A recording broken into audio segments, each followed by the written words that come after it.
आज की ताजा खबरों के अपडेट में बात करेंगे देश भर की तमाम बड़ी और काम की खबरों की, साथ ही भारत सरकार की ओर से लिए गए कुछ महत्वपूर्ण फैसलों और जारी किए गए कुछ नए नियमों की।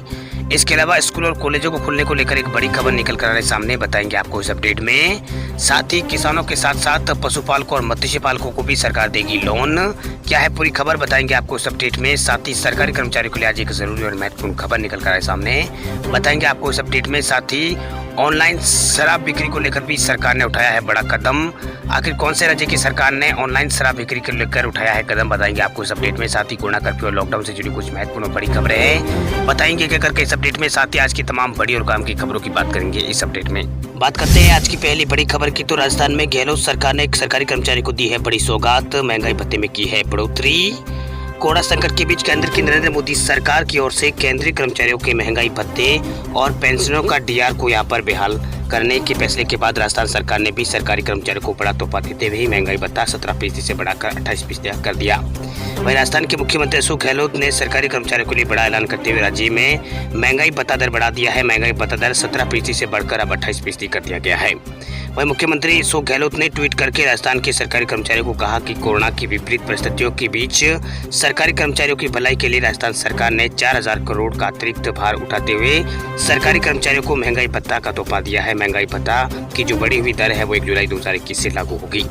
वहीं राजस्थान में 7 लाख के आसपास यहाँ पर सरकारी कर्मचारी है, 7,70,000 के आसपास कर्मचारी है। वही 3.5 लाख पेंशन भोगी है। सरकार के इस फैसले के बाद इन सबको महंगाई भत्ते का फायदा मिलेगा। इससे पहले केंद्रीय कर्मचारियों के भत्ते में कटौती के बाद अब केंद्र की नरेंद्र मोदी सरकार ने फिर से केंद्रीय कर्मचारियों को मिलने वाले भत्ते की यहाँ पर महंगाई भत्ते की बढ़ोतरी की है। वही केंद्र ने केंद्रीय कर्मचारियों को मिलने वाले महंगाई भत्ते और डीआर और डीए में यहाँ पर ये बहाल कर दिया है। वही प्रधानमंत्री मोदी ने बुधवार को कैबिनेट की मीटिंग की थी। इस मीटिंग में कई बड़े फैसले लिए गए थे जिसके बारे में केंद्रीय मंत्री अनुराग ठाकुर ने जानकारी दी। अनुराग ठाकुर ने कहा है कि केंद्र सरकार के कर्मचारियों का डीआई बेहाली का फैसला किया गया है। वह डीए 17% से 28% कर दिया गया है। ये 1 जुलाई से लागू होगी। इसके लिए 34,400 करोड़ रुपए खर्च किए जाएंगे। चलिए बात करते हैं अगली खबर की, तो महंगाई का आम आदमी को एक और झटका। पराग ने भी महंगा किया है दूध। यूपी में 2 रुपए लीटर बढ़ाए गए हैं दाम, बड़ी दरें कल से हो गई लागू। महंगाई रोज नए वार कर रही है। खाने पीने की हर जो चीजें हैं वो लगातार महंगी हो रही है। इस महीने अमूल और मदर डेयरी ने भी दूध की कीमतों में इजाफा किया था। इसके बाद अब उत्तर प्रदेश में पराग दूध ने भी दूध के दामों में 2 रुपए लीटर यहाँ पर बढ़ोतरी की है। नई दरें कल से लागू हो जाएगी, 16 जुलाई शाम से लागू हो जाएगी। भाई पराग का 5 लीटर का जो पैक है वो अब 270 की जगह 280 रुपये में आपको मिलेगा। इसके अलावा 1 लीटर वाला 55 की जगह 57 रुपये में और आधा लीटर वाला आपको यहाँ पर 28 रुपये की जगह 29 रुपये में मिलेगा। भाई 1 लीटर पराग टोल्ड जो मिल्क का पैकेट है वो 45 की जगह 47 रुपये मिलेगा और आधा किलो वाला आपको यहाँ पर उसके दाम नहीं बढ़ाए गए हैं। वही लगातार दूध के दाम यहाँ पर बढ़ रहे हैं। इससे पहले मदर डेयरी और अमूल ने भी दूध के दामों में बढ़ोतरी की थी। दिल्ली अंचल में रहने वाले लोगों के लिए मदर डेयरी ने 11 जुलाई से अपने दूध की कीमतों में 2 रुपये के इजाफा का ऐलान किया था, जबकि अमूल ने यहाँ पर जुलाई से दूध की कीमतों में 2 रुपये की बढ़ोतरी की थी, जिसके बाद देश भर में अमूल का दूध 2 रुपये महंगा हो गया था। अब बात करते हैं अगली खबर की, तो गुवाहाटी में ऑनलाइन बिकेगी शराब। असम सरकार शुरू करेगी 1 महीने का ट्रायल। असम सरकार अब शराब की ऑनलाइन बिक्री पर विचार कर रही है। बुधवार को हुई कैबिनेट की बैठक में फैसला लिया गया कि गुवाहाटी में 1 महीने का प्रयोग के तौर पर शराब को ऑनलाइन बेची जाएगी। इस बात की जानकारी राज्य मंत्री पीयूष हजारिका ने दी है। खबर है कि सरकार का ये प्लान अगर सफल होता है तो इसे आगे बढ़ाया जाएगा। समाचार एजेंसी एएनआई से बातचीत के दौरान हजारिका ने बताया है कि अब असम कैबिनेट ने फैसला किया है कि गुवाहाटी में प्रयोग के तौर पर 1 महीने शराब की ऑनलाइन बिक्री शुरू की जाएगी। अगर ये सफल होती है तो इसे व्यवस्था को विस्तार पूर्वक पूरे राज्य में शुरू किया जाएगा। बीते जून दिल्ली सरकार ने भी शराब की होम डिलीवरी को लेकर नियम जारी किए थे। वही राज्य मंत्रिमंडल की बैठक को लेकर असम के मुख्यमंत्री हेमंत बिस्व शर्मा ने ट्विटर पर जानकारी दी। उन्होंने कहा है कि हमने आज असम कैबिनेट बैठक में राज्य प्रशासनिक सुधार को लेकर कई अहम फैसले लिए हैं। हमने आपदा प्रभावित क्षेत्रों में राहत पहुंचाने और शिक्षा को मजबूत करने और चाय के बागानों और ग्रामीण इलाकों अन्य समेत अन्य स्थानों पर आर्थिक गतिविधियों को बढ़ाने का निर्णय लिया है। अब बात करते हैं अगली खबर की, तो किसानों के साथ पशुपालकों और मत्स्य पालकों को भी लोन देगी अशोक गहलोत सरकार। राजस्थान सरकार ने फसली ऋण के लिए बड़ा फैसला लिया। अब किसानों के साथ साथ पशुपालकों और मत्स्य पालकों को भी सरकार अल्पकालिक फसली ऋण दे सकेगी। वही अशोक गहलोत सरकार ने ये बड़ा फैसला यहाँ पर राजस्थान में लिया है। सहकारिता विभाग किसानों को ऋण बांटने के लिए लगातार आगे यहाँ पर बढ़ रहा है। इसी कड़ी में कोरोना की मुश्किल घड़ी में पशुपालकों और मत्स्य पालकों को भी ऋण देने का फैसला सरकार की ओर से लिया गया है। वही कोरोना की मुश्किल घड़ी में राजस्थान सरकार लगातार किसानों के साथ खड़ी रही है। इस कड़ी में अब सरकार ने पशुपालकों और मत्स्य पालकों को भी ऋण देने का फैसला किया है। राज्य सरकार इस साल 30 लाख नए किसानों को यहाँ पर फसल ऋण यहाँ पर वितरित करेगी, जिसमें किसानों के साथ साथ पशुपालन करने वाले और मत्स्य पालकों को भी ऋण यहाँ पर दिया जाएगा। सहकारिता मंत्री उदयलाल आंजना ने इस संबंध में यहाँ पर सहकारिता विभाग के अधिकारियों को निर्देश यहाँ पर दिए हैं। वही राजस्थान में लॉकडाउन लगने के बावजूद सरकार 16,000 करोड़ की फसली ऋण किसानों को वितरित कर रही है, जिसमें 10,000 करोड़ खरीफ और 6,000 करोड़ का यहाँ पर फसली ऋण वितरित यहाँ पर करेगी। इसके साथ साथ सरकार 7.5 लाख अवधि पार किसानों को भी यहाँ पर फसली ऋण बांटने जा रही है। हालांकि जो यहाँ पर अपेक्स बैंक के अधिकारी ऋण बांटने पर लापरवाही बरत रहे हैं। अब बात करते हैं अगली खबर की, तो रिजर्व बैंक ने रद्द कर दिया इस बैंक का लाइसेंस, जमा और भुगतान पर लगी है रोक। आरबीआई ने doctor Shivajirao Patil Nagarikar urban cooperative bank limited का लाइसेंस रद्द कर दिया है। बुधवार को आरबीआई ने कहा है कि पर्याप्त पूंजी और गवाही की संभावना नहीं होने के कारण ये कार्रवाई की गई है। वहीं आरबीआई ने लाइसेंस रद्द करने की घोषणा करते हुए कहा है कि महाराष्ट्र स्थित बैंक अपनी वर्तमान वित्तीय स्थिति के हिसाब से जमाकर्ताओं को पूरा भुगतान करने में असमर्थ हो सकता है। इसके अलावा सहकारिता आयुक्ता और सहकारी समितियों के रजिस्टर्ड महाराष्ट्र से भी बैंक बंद करने के और बैंक के लिए यहाँ पर परिसीमा नियुक्त करने के आदेश जारी करने का अनुरोध किया गया है।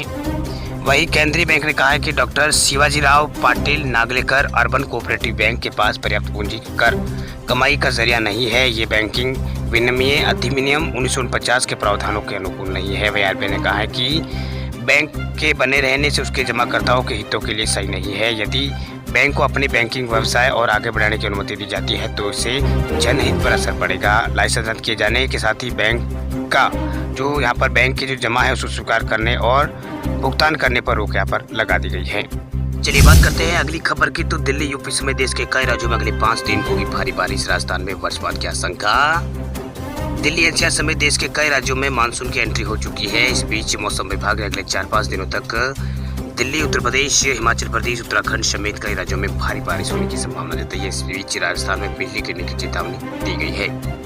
वहीं मौसम विभाग ने यहाँ पर राजस्थान में अलर्ट यहाँ पर जारी कर दिया है। वहीं देश के अधिकतर राज्यों में मानसून की एंट्री हो चुकी है। अब दिल्ली में भी जोरदार कल बारिश हुई थी, जिससे लोगों को न सिर्फ गर्मियों में से राहत मिली बल्कि मौसम सुहाना हो गया। मौसम विभाग का कहना है कि हिमाचल प्रदेश, उत्तर प्रदेश, राजस्थान और उत्तराखंड में अगले 4-5 दिन तक भारी से बहुत भारी बारिश हो सकती है। इन्हीं मौसम विभाग ने राजस्थान और जम्मू कश्मीर में ऑरेंज अलर्ट जारी किया, तो कुछ इलाकों में बादल फटने की भारी नुकसान झेल रहे। कुछ दिन पहले यहाँ पर बादल फटने से भारी नुकसान झेल रहे हिमाचल प्रदेश और उत्तराखंड में येलो अलर्ट जारी कर दिया है। यही नहीं, मौसम विभाग ने दिल्ली और यूपी समेत कई राज्यों में भारी बारिश और मध्य प्रदेश और छत्तीसगढ़, पंजाब, हरियाणा में आज हल्की से मध्यम बारिश की संभावना यहाँ पर जताई है। वह करीब 15 दिन की देरी के बाद राजधानी दिल्ली में बारिश का दौर शुरू हो गया है, जबकि अगले 6 दिन तक दिल्ली में हल्की से मध्यम बारिश होने का अनुमान है। वहीं भारतीय मौसम विज्ञान विभाग के मुताबिक इससे लोगों को गर्मी और उमस से राहत मिलने की उम्मीद है। आपको बता दें कि दिल्ली में इस बार मानसून सीजन की पहली बारिश मंगलवार को हुई थी। वहीं बुधवार को भी कई जगहों पर बारिश देखी गई थी। वहीं दिल्ली में मौसम यहाँ पर सुहाना बना हुआ है। हालांकि बारिश की वजह से दिल्ली के कई इलाकों में पानी भरने से ट्रैफिक जो है वो जाम हो गया है। इसके अलावा मौसम विभाग ने आज यानी गुरुवार को उत्तर प्रदेश की राजधानी लखनऊ समेत कई जिलों में आंशिक बादल छाए रहने के साथ साथ बारिश की संभावना जताई है। वह सहारनपुर, मेरठ, बिजनौर और मुजफ्फरनगर, अमरोहा और मुरादाबाद, रामपुर, पीलीभीत, बलिया, लखीमपुर खीरी समेत कई जिलों में बारिश की चेतावनी यहाँ पर मौसम विभाग ने दी है। यही नहीं, हरियाणा और पंजाब से लेकर मौसम विभाग का कहना है कि हरियाणा और पंजाब से लेकर अगले 4-5 दिनों तक इन राज्यों में हल्की से मध्यम बारिश होने का अनुमान है। वही मौसम विभाग के अनुसार पिछले 36 घंटों में हरियाणा के करनाल में 263 mm बारिश दर्ज की गई है। इससे अधिकतम तापमान 9 डिग्री से गिरकर यहाँ पर 9 डिग्री गिरकर 25 डिग्री पर पहुँच गया है। अधिकतम तापमान वही केंद्र शासित प्रदेश चंडीगढ़ में 31.2 डिग्री सेल्सियस यहाँ पर तापमान दर्ज किया गया है। बरियाल पिछले 24 घंटों के दौरान राजस्थान में कहीं कहीं भारी बारिश और कुछ स्थानों पर हल्की बारिश हुई है। मौसम विभाग ने अगले 24 घंटों के दौरान कोटा, बारा, सिरोही, सवाई माधोपुर, टोंक, पार और बाड़मेर, पाली और जालौर में बादल गरजने और वज्रपात की आशंका के बीच लोगों को सावधान रहने के लिए कहा है, यानी चेतावनी लोगों को यहाँ पर दी है कि सावधान रहें। चलिए बात करते हैं अगली खबर की, तो आज फिर महंगा हुआ है पेट्रोल। कई शहरों में 110 रुपए करीब पहुंचा है भाव। सरकारी तेल कंपनियों ने पेट्रोल डीजल के दामों में एक बार फिर बढ़ोतरी कर दी है। गुरुवार को पेट्रोल के दाम में 35 पैसा और डीजल के दामों में 15 पैसा प्रति लीटर की बढ़ोतरी की गई है। इस बढ़ोतरी के बाद कई शहरों में पेट्रोल 110 रुपए के करीब पहुंच गया है। आपको बता दें कि तेल कंपनियों ने इससे पहले सोमवार को भी पेट्रोल और डीजल के दामों में बढ़ोतरी की थी। वह राजधानी दिल्ली में मई से लेकर अब तक 39 बार तेल की कीमतों में इजाफा हो चुका है। इन 39 दिनों में पेट्रोल 10 रुपए 80 पैसे के आसपास महंगा हुआ है, वह डीजल 8 रुपए और 99 पैसे लगभग 9 रुपए महंगा हुआ है। वहीं जुलाई महीने की बात करें तो इस महीने में अब तक 9 बार पेट्रोल के भाव बढ़े हैं। मई में 16 बार और जून में 16 बार भाव यहाँ पर बढ़े हैं। वहीं अब दिल्ली में पेट्रोल 101 रुपये प्रति लीटर हो चुका है, 101 रुपये और 54 पैसा प्रति लीटर। वहीं पेट्रोल मुंबई में 107 रुपये, चेन्नई में 102 रुपये और कोलकाता में 101 रुपये 74 पैसा प्रति लीटर है। वहीं बेंगलुरु में 104 रुपये 94 पैसे है। तो वहीं यहाँ पर राजधानी भोपाल, एमपी की राजधानी भोपाल में 109 रुपये और 90 पैसे के आसपास पेट्रोल बिक रहा है, लगभग 110 रुपये के आसपास है। इसके अलावा राजस्थान की राजधानी जयपुर में भी 108 रुपये और 40 पैसे प्रति लीटर पेट्रोल मिल रहा है। इसके अलावा भुवनेश्वर में 102 और रायपुर में 99 रुपये और 52 पैसा है। वहीं गांधी नगर यानी गुजरात में 98 रुपये और 50 पैसे प्रति लीटर पेट्रोल मिल रहा है। चलिए बात करते हैं अगली खबर की। तो मध्य प्रदेश की शिवराज सिंह सरकार का बड़ा फैसला, कोविड की वजह से बंद स्कूल कॉलेज 25 जुलाई से खुलेंगे। कोरोना वायरस की वजह से पूरे देश में लगभग 1 साल से स्कूल कॉलेज सहित एजुकेशनल इंस्टीट्यूट बंद पड़े हैं। वहीं बच्चे घर पर ऑनलाइन माध्यम से पढ़ाई कर रहे हैं। वहीं कोरोना की दूसरी लहर के पहले कई राज्यों में स्कूलों को खोलने की प्रक्रिया शुरू हुई थी, लेकिन तेजी से बढ़ते संक्रमण के मामलों के बाद फिर से स्कूलों को बंद कर दिया गया था। अब एक बार फिर स्कूलों को खोलने के लिए तमाम राज्य सरकारें तैयारियां कर रही है। वहीं मध्य प्रदेश सरकार ने ऐलान कर दिया है कि 25 जुलाई से राज्य में 11वीं और 12वीं की कक्षाओं के लिए छात्रों के लिए स्कूल यहाँ पर खुलेंगे। वहीं स्कूलों को खोलने के बारे में मुख्यमंत्री शिवराज सिंह चौहान ने कहा कि काफ़ी वक्त से स्कूल बंद पड़े हैं। कोरोना की तीसरी लहर का खतरा है, लेकिन किसी को पता नहीं कि तीसरी लहर आएगी या फिर नहीं आएगी। बच्चे इतने दिनों से घर बैठे हैं, बच्चों में यहाँ पर बच्चे घर पर में बैठे बैठे कुटित हो गए हैं। उन्होंने कहा है कि अब प्रदेश में 25 जुलाई से 11वीं और 12वीं के छात्रों के लिए स्कूलों को शुरू कर दिया जाए और कॉलेजों को खोलने के बारे में सरकार अगस्त में फैसला लेगी, सरकार की ओर से कहा गया है। वहीं सरकार के इस फैसले के बाद बच्चों में खुशी की लहर। हालांकि स्कूलों को खोलने के लिए कुछ दिशा निर्देश भी तय किए गए हैं, जिन्हें स्कूल प्रशासन को मानना जरूरी होगा। 25 जुलाई से 50% क्षमता के साथ स्कूल खोले जाएंगे। सूत्रों की माने तो 1 अगस्त से कॉलेज भी खोलने का निर्णय सरकार ले सकती है। इसके साथ ही ये भी कहा जा रहा है कि 15 अगस्त तक अगर कोरोना की तीसरी लहर नहीं आती है तो राज्य में छोटी कक्षाएं भी शुरू की जा सकती है। सरकार का कहना है कि सरकार ने कहा है कि सरकार ने बहुत सोच समझ कर ये स्कूल खोलने का निर्णय लिया है। सरकार ने अब जल्द ही इसको लेकर सूचना यहाँ पर जारी कर सकती है सरकार।